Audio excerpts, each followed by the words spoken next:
Bien, comentarios internacionales con el ingeniero José Blandón.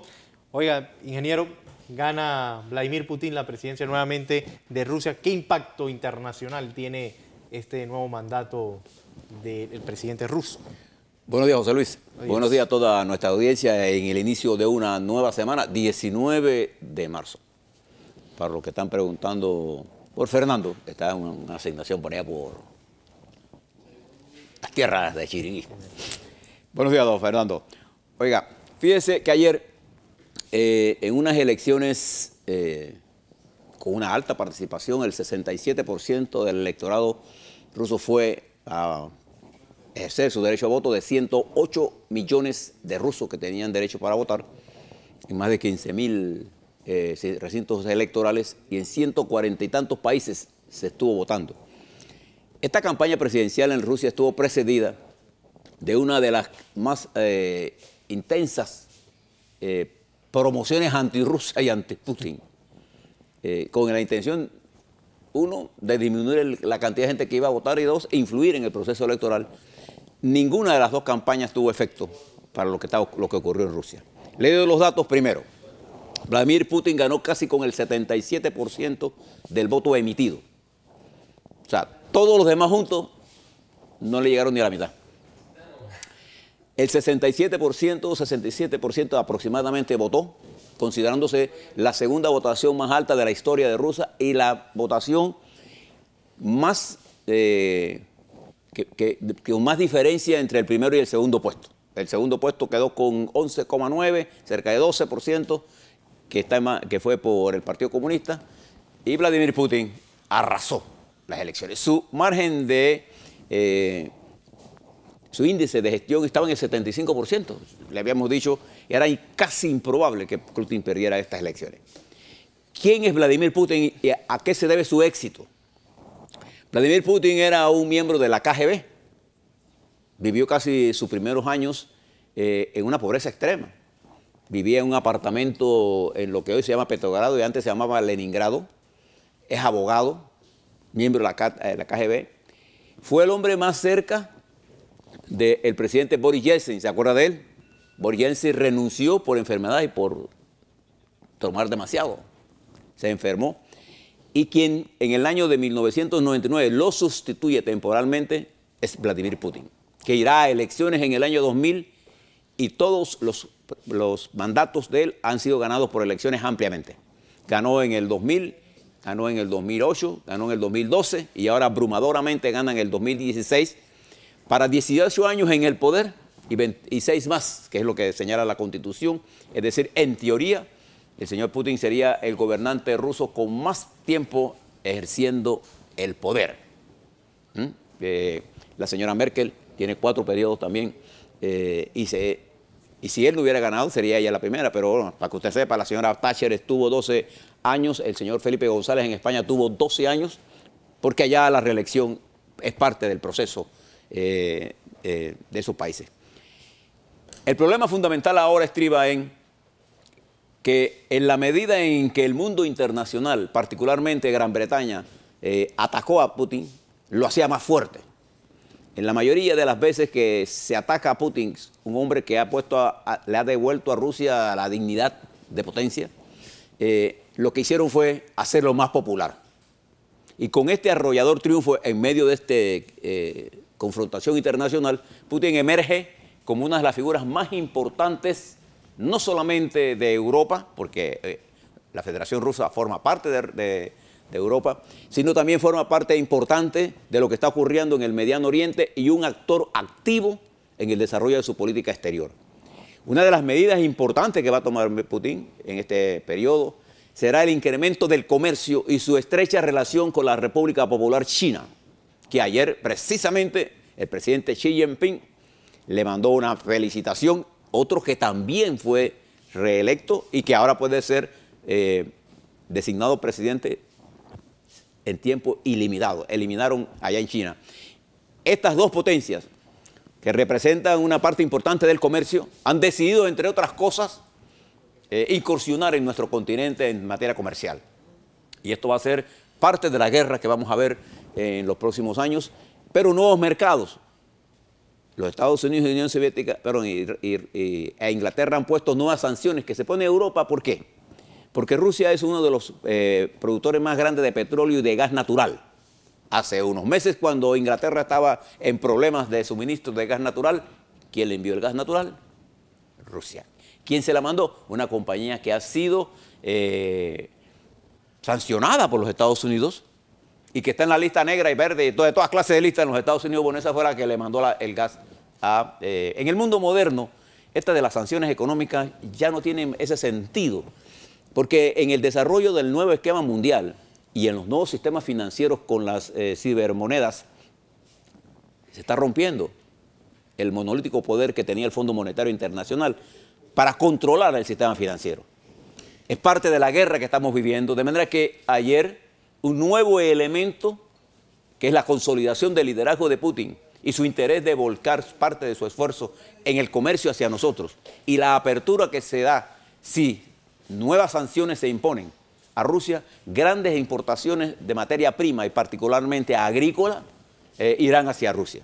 De manera que ahí se abre un nuevo perspectiva del desarrollo. ¿Y en qué momento?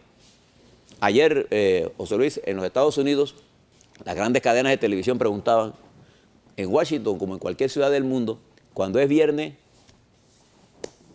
Washington está en una especie de letargo. Y esa es una ciudad como Ginebra, no es como Nueva York. Nueva York todos los días del año es Nueva York. Washington trabaja de lunes a viernes. Y sábado y domingo la gente se va de Washington y regresa. Usted llega hoy, por ejemplo, está llegando los charters de toda parte del mundo, los de toda parte de Estados Unidos, y llegando los que se fueron. Bueno, ayer la NBC le preguntaba, usted que se fue de Washington, ¿usted no se da cuenta de lo que está pasando? Bueno, cuando la gente se fue, ¿qué pasó? El viernes, el subdirector del FBI, faltándole solo 2 días para un retiro completo con su salario, es votado, despedido por el secretario, por el director del FBI, a presión del presidente de los Estados Unidos. El señor Andrew McCabe fue despedido a 2 días de poder quedarse con su salario completo, lo que significó un golpe duro además. ¿Por qué lo despidieron?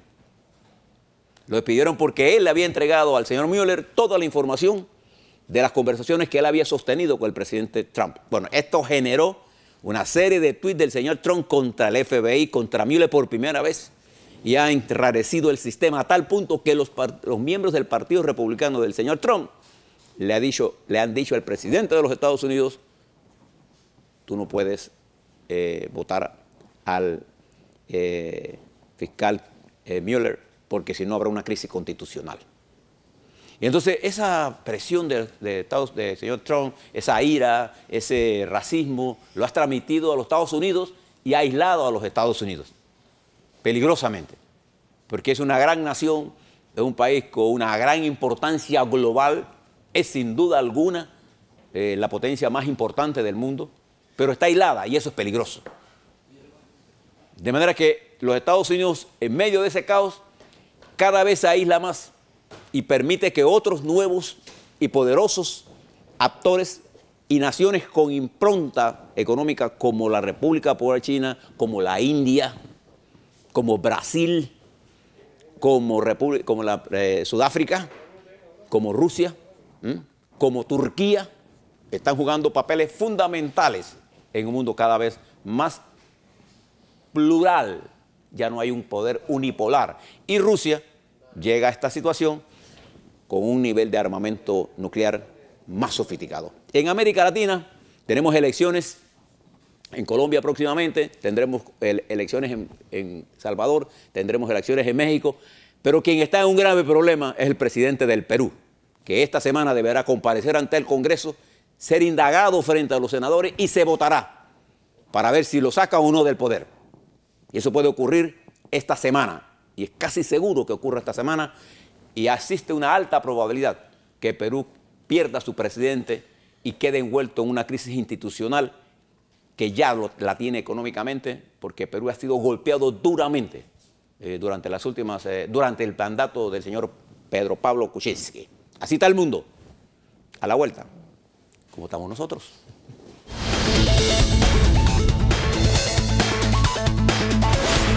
Bien, los comentarios políticos del ingeniero José Blandón Castillo, pero antes me están escribiendo de que desde las 5 de la mañana no hay luz en Penonomé. A las 5 de la mañana están sin luz, dicen, me están escribiendo por Twitter.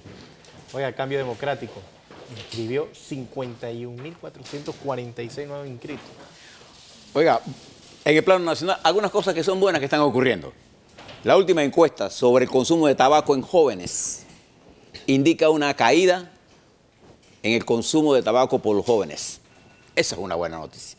De una prevalencia de 7,2%, si mi número no está bien, 5,6, cayó. Mañana le doy los datos completos. Esta es una noticia importante porque la política antitabaco que ha desarrollado el Ministerio de Salud está funcionando. Y eso es importante.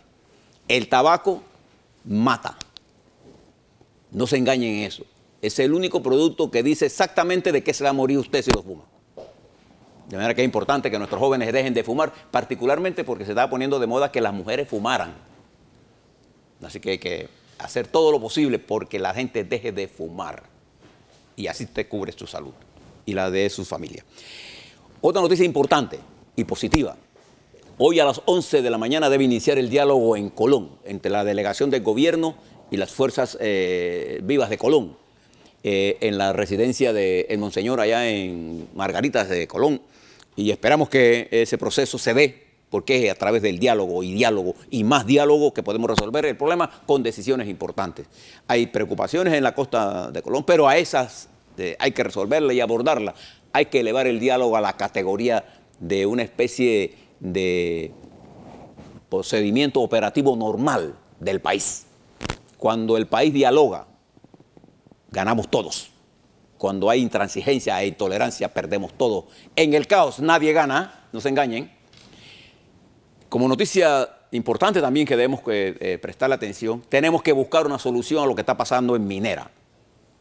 Pero tiene que ser una solución que resuelva el problema de el conflicto laboral que hay allí. Y hay que prestarle atención y no por resolver el problema de la empresa solamente, no, hay que resolver el problema de los trabajadores. Porque hay que sentar las pautas porque cuando esa empresa entre en producción, entiendan que las normas en un país como el nuestro se tienen que cumplir. Hay que buscarles una salida a eso rápidamente. No cualquier salida, una salida que resuelva la contradicción fundamental que se está generando entre la empresa y los trabajadores. Ahí hay un conflicto laboral, entre otras cosas. Bien, en el plano de político, le quiero decir, yo saludo el esfuerzo que hizo Cambio Democrático ayer al inscribir cerca de 51.000 nuevos adherentes. Me decía Chayo Gálvez que había inscrito 1.500 y la diputada de allá la presidenta de la Asamblea y secretaria general de Cambio Democrático, Yanibel Agrego, me decía que había inscrito 2.500, lo que eleva casi a 10.000 los inscritos. Con eso sale diputada sin ninguna duda en ese circuito. No hay quien le gane ahí.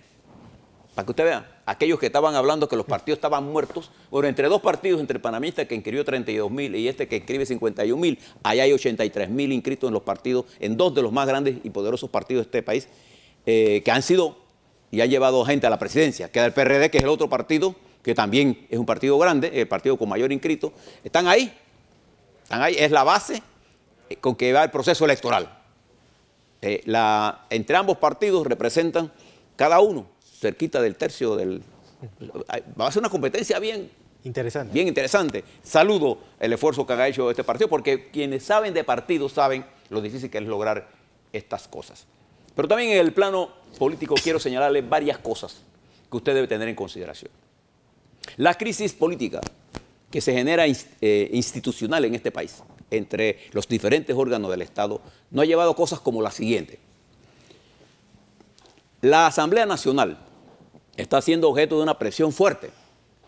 Por un lado, la Contraloría General de la Nación suspendiendo pagos a la Asamblea y por otro lado, tengo información bastante precisa que desde la Fiscalía de Cuentas y con la participación de algunos de los magistrados, se ha ordenado el secuestro de cuentas del diputado Héctor Carrasquilla, o se va a ordenar, está en ese proceso en este momento. Quiero equivocarme, pero la información que tengo es de bastante certeza. Si no la tuviera así, no se las digo. ¿Y por qué señalo esto? Ninguna institución, ni la Contraloría, ni la Fiscalía de Cuentas, ni sus magistrados, tienen la facultad constitucional de tomar medidas cautelares contra ningún diputado en ejercicio de sus funciones. Esa es una facultad que el artículo 155 de la Constitución destina a la Corte Suprema de Justicia cuando haya iniciado un proceso judicial contra un diputado y haya ordenado investigaciones y auditorías para saber si es un caso de esa naturaleza, se necesita. Pero aquí se han hecho cosas al margen de la ley y la Constitución, ¿ah? Eso es importante que lo tengamos en consideración.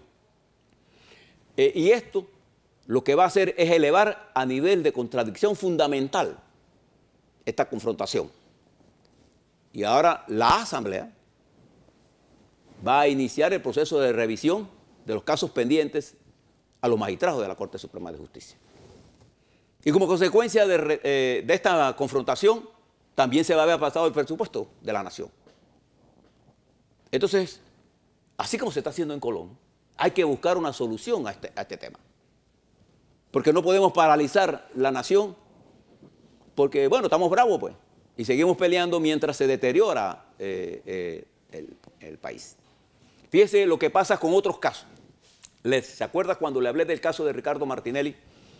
Cuando la Corte Suprema de Justicia en el Pleno decide que en el caso de los indultos, la pena principal, que es la detención preventiva de Ricardo Martinelli para detenerlo y llevarlo a proceso, la Corte la levanta y la accesoria, que sería las 10 multas por la pena, se mantiene.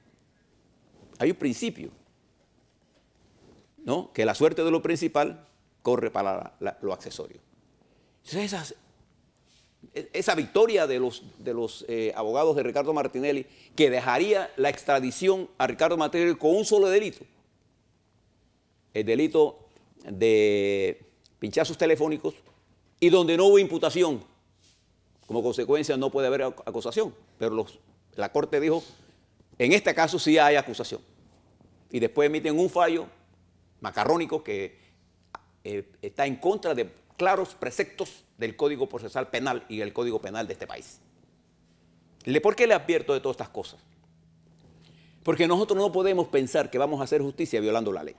Ahora, esto no tiene nada que ver con el Ministerio Público, porque ni al presidente Martinelli ni a los diputados estas acciones no vienen del Ministerio Público. O sea, la primera cosa que usted debe saber, porque de una vez comienzan a hacerle la culpa a donde no es. Como por ejemplo, en el caso del señor Ed Grimaldo, porque no quieren decir el nombre, Ed Grimaldo, que se declaró confeso del horrendo crimen de violar a una niña desde que tenía 5 años, en ese caso, en la que le están echando la culpa a la fiscal, la señora fiscal, en su comparecencia el fin de semana, sí, ella explicó exactamente cómo es. Que ellos no pueden, los fiscales, ni el Ministerio Público, hacer nada más que lo que la ley ordena. Y eso fue lo que se hizo.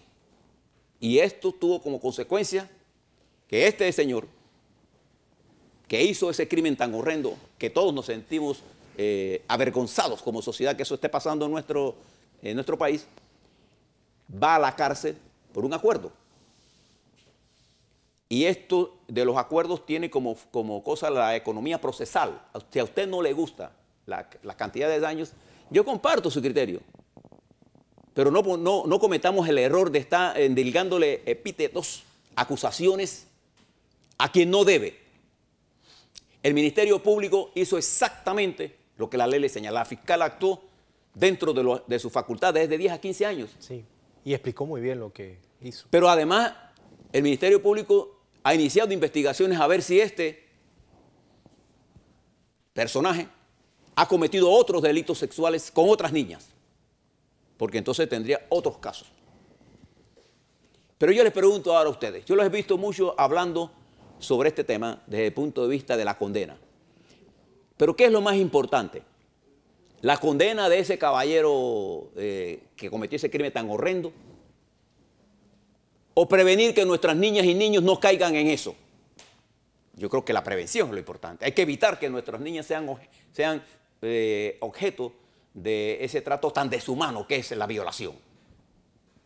Entonces, ¿cómo se resuelve ese problema? Con educación. Aquellos que hoy escucho hablando de que hay que condenar por el delito salvaje de este y que se preguntan qué hacía la madre, es que la mayoría de nuestros padres y madres de familia no le dan educación a sus hijos porque no están preparados para ellos. Pero cuando hablamos de la educación sexual, a nuestros niños saltan. ¿No? ¿Sí? Incluso en nombre de teorías religiosas, a oponerse y a decir que la patria potestad no la pueden perder los padres porque los padres son los responsables de la educación sexual de sus hijos. Mire cuáles son los resultados de esa conducta que no tiene ningún nivel de racionalidad científica. Que miles de niñas nuestras son embarazadas por adultos. Pregúntese cuántos adultos han sido condenados por embarazar a niñas. Pregúntese. ¿Y por qué nuestras niñas no son objeto de una educación sexual acorde con su edad? Precisamente para evitar eso. Ah, no, pero nosotros decimos, no, es que mis hijos no están en eso. Hombre, en este mundo moderno, con el acceso que tienen nuestros hijos y nuestros nietos a información que no tienen capacidad de procesar, la mejor arma para defender a nuestros niños y niñas es la educación sexual. Pero nos oponemos inmediatamente, algunos equivocadamente en el nombre de Dios y en la religión que profesa, que tiene todo el derecho a profesarla. Lo que no tiene usted el derecho es a utilizar ese argumento para permitir que un crimen tan horrendo como este se cometa. Los niños y niñas de nuestra patria y de cualquier lugar del mundo son fáciles de seducir por cualquier adulto. No se engañen en eso. Y sus niños, desde los 10 años, están teniendo experiencias sexuales. No se engañen en eso. Y nuestras niñas están abortando y no queremos hablar de eso. Y nuestras niñas están quedando embarazadas por miles y no queremos hablar de eso. Entonces, yo quiero que debemos hablar de eso. Y si queremos cambiar la pena, cambiemos la ley. Le explicaba los casos políticos. Porque nuestra posición, la mía en particular, es que nosotros no podemos hacer nada al margen de la ley y la Constitución. Si usted quiere cambiar las cosas, entonces cambiemos las leyes y la Constitución. Pero no nos estemos inventando teorías y cosas y radicalismos con el afán de echarle culpa a otros. Por ejemplo, yo he señalado aquí con claridad que ni la Contraloría ni la Fiscalía de Cuentas tienen facultad constitucional ni legal para hacer nada contra los diputados si no es autorizado por la Corte Suprema de Justicia. Pero no le importa y lo hacen. He señalado aquí que se están violando procesos claros en la Corte Suprema contra el presidente Martinelli. Ah, no, pero los enemigos de Martinelli piensan que eso está bien. Pero que cuando un juez actúa dentro de la ley, entonces eso está mal porque Martinelli es su enemigo. No, una sociedad no puede ser la sociedad de los salvajes. Hoy todos quieren condenar a 10, 15, 30, 40, 100 años la muerte para el señor Grimaldo. Pero ¿qué hacen ustedes por educar a sus hijos? ¿Qué hacen ustedes porque en las escuelas públicas se dé la verdadera educación sexual que nuestros niños y niñas necesitan?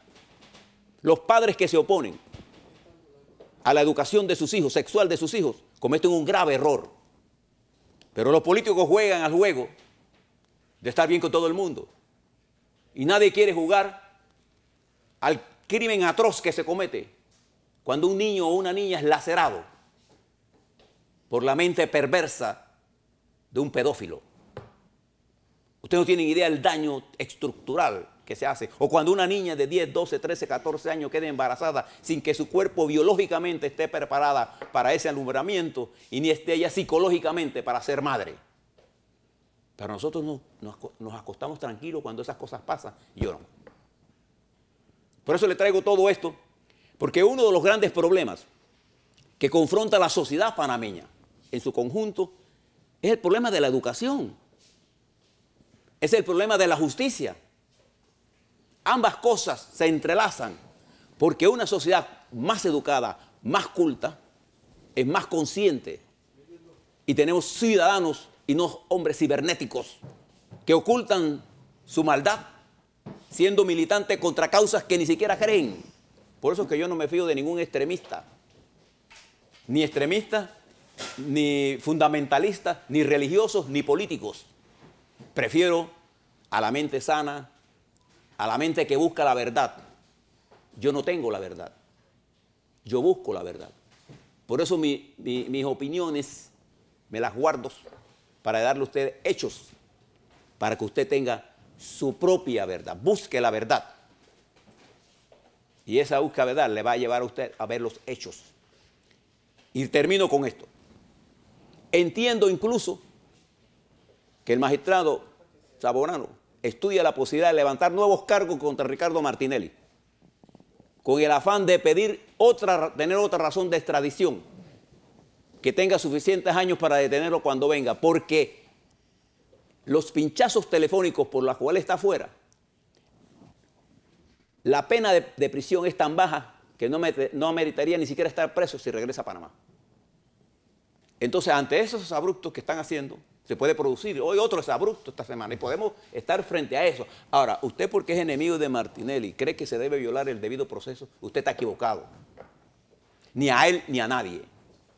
Ni a los miembros de este gobierno, si es que tuvieran algún proceso en el próximo periodo, se le puede estar violando la ley. Ni al señor Grimaldo tampoco.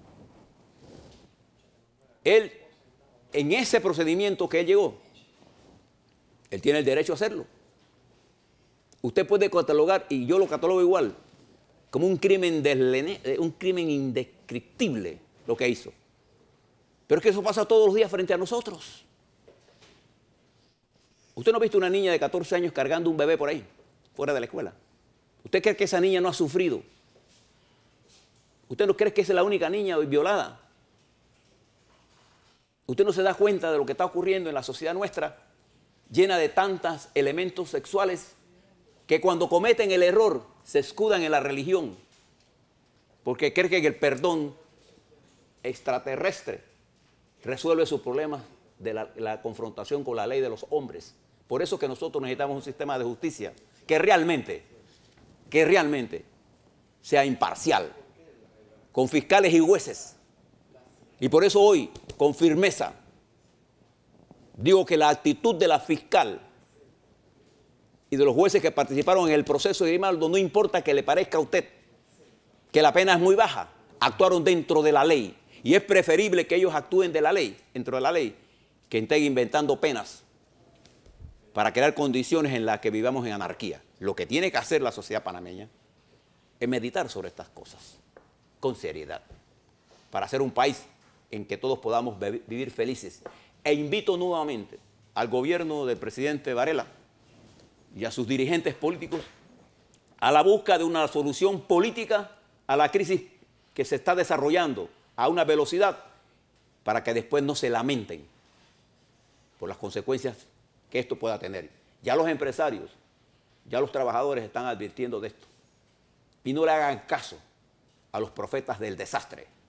Hagámosles caso a la prudencia y a un sentido, el sexto sentido, el sentido que nos dice a nosotros que debemos actuar, pero siempre buscando el bienestar común.